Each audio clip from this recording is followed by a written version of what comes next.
যারা অংশগ্রহণ করবেন তাদেরকে সুন্দর সুশৃঙ্খলভাবে লাইনে দাঁড়ানোর জন্য বিনীত অনুরোধ জানাচ্ছি।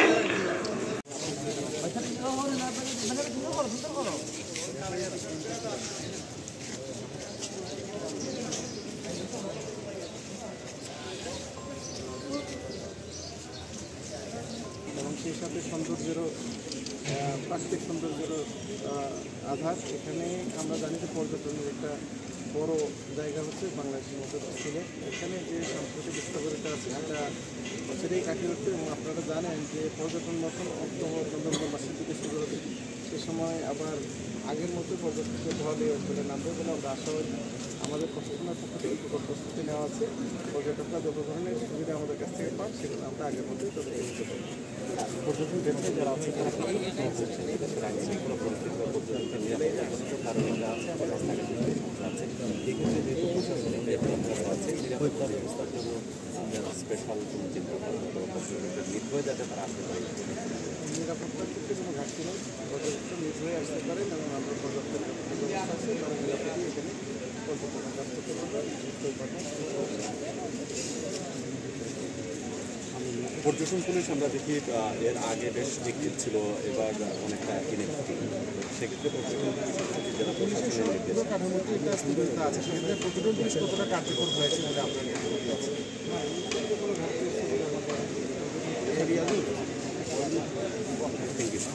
পর্যটনের মূল সীমাবদ্ধতা এবং সংকটটা কী দেখছেন? আসলে সিলেটের পর্যটন ন্যাচারাল, এখানে আসলে প্রশাসনের বা সরকারের খুব বেশি কিছু করা লাগবে। শুধু এই পর্যটন আসা এবং পর্যটনের সুষ্ঠু ব্যবস্থার জন্য একটা সমন্বয় দরকার। সিলেটের পর্যটন দীর্ঘকাল ধরে চলে আসছিল এবং থাকবে। এখানে আসলে সবগুলো স্পট আপনারা জানেন ন্যাচারাল সীমান্তবর্তী। এখানে যদি আমরা পর্যটন সংশ্লিষ্ট যারা অংশীজন আছি এবং সরকারের পক্ষ থেকে একটা মহাপরিকল্পনা গ্রহণ করা এবং সুষ্ঠু ব্যবস্থাপনা করা, সিলেটে পর্যটকদের উপস্থিতি যেভাবে বাড়তেছে এবং বাংলাদেশের যারা এখন পর্যন্ত যারা কক্সবাজার, রাঙ্গামাটি, বান্দরবন ঘুরে গেছে তাদের জন্য তৃতীয় চয়েস হচ্ছে সিলেট।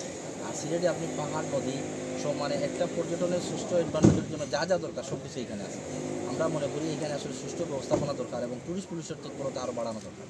এবং আমরা দীর্ঘদিন ধরে দাবি জানিয়ে আসছিলাম যে সিলেটে পর্যটন কর্তৃপক্ষ গঠন করার জন্য, যে একটি পর্যটন কর্তৃপক্ষ গঠন করা হয়, যেমন কক্সবাজারে যেমন গঠন করা হয়েছে, এরকম হলে এখানে যারা আমরা অংশীজন আছি পর্যটন উদ্যোক্তা থেকে শুরু করে টুরিস্ট সবাই একটা সমন্বিতভাবে কাজ করতে পারে। পুলিশ বা টুরিস্ট পুলিশ আমাদের বাংলাদেশে অনেকগুলো রিজিয়নে থাকে, তার মধ্যে কক্সবাজার আছে অন্যতম, আমাদের সিলেট আমাদের অন্যতম। তো সিলেটের মধ্যে সিলেট রিজিয়নে যে 4টা জেলা আছে, 3টা জেলায় কার্যক্রম আমাদের অব্যাহত আছে হবিগঞ্জ ছাড়া।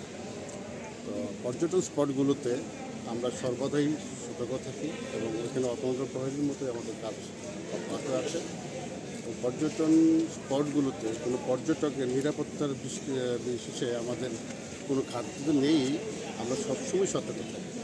আর এই যাবৎকালে আপনি কতটুকু শুনতে পেরেছেন যে নিরাপত্তাজনিত কারণে কোনো পর্যটক ক্যাজুয়ালিটি হয়েছে বা আহত নিহত হয়েছে, এমন কিন্তু না।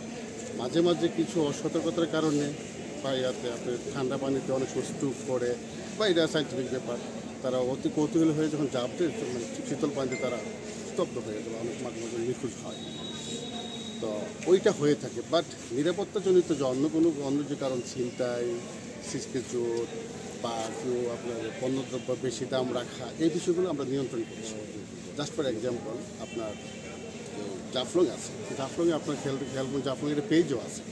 সবসময় আমরা আহ্বান করে আমাদের বিশেষ বার্তাগুলো পর্যটকদের উদ্দেশ্যে আমরা প্রেরণ করে থাকি, যাতে করে পর্যটকরা যথাযথ সময়ে, যথাযথ নিয়মে, যথাযথ বিধি মোতাবেক তারা যেন আসে। এবং যে মৌসুমের ব্যাপারটা যেটা বললেন, সিলেট কিন্তু আসলে শীতকালীন সেটা না, সিলেটের অন্যতম সৌন্দর্য হলো বর্ষাকালে, যেমন জাফলং, বিছানাকান্দি, সাদা পাথর, যে বোলাগঞ্জ, বর্ষাকালে পানির যে প্রবাহটা এটা অত্যন্ত মনোমুগ্ধকর। এবং আমাদের সিলেটে বছরে সারা মানে 12 মাসই কিন্তু আমাদের পর্যটন পুলিশের কার্যক্রম বাড়তে থাকে। এবং সবসময় খেয়াল করবেন আমাদের যে বিগত দিনগুলো যে কিছু ঘটনা ঘটেছে, এই ঘটনার মধ্যে যে পর্যটকরা আসছেন, অনেকে কত হলে পর্যটকদের অ্যাডভেঞ্চারাস পছন্দ করে, তাকে আপনি যদি নিয়ন্ত্রণ করেন তাহলে পর্যটকরা আসবে না। তারা খোলা মনে অ্যাডভেঞ্চারাস পছন্দ করে এবং অ্যাডভেঞ্চারাস কিছু করতে তারা এখানে আসে, ছেলেপেলেরা, তারপরে যারা জ্ঞান অর্জনের জন্য আসে। তো সেই ক্ষেত্রে আমাদের নিরাপত্তা কখনো কোনো ঘাটতি ছিল না এবং থাকবে না ইনশাআল্লাহ। আর আমরা পর্যটক পুলিশ যেহেতু বিশেষায়িত ইউনিট এবং পর্যটকদের জন্য এই পুলিশ ইউনিট গঠন করা, সেই ক্ষেত্রে আমাদের কাজই হলো বিশেষভাবে পর্যটকদের বিশেষ যত্ন নেওয়া।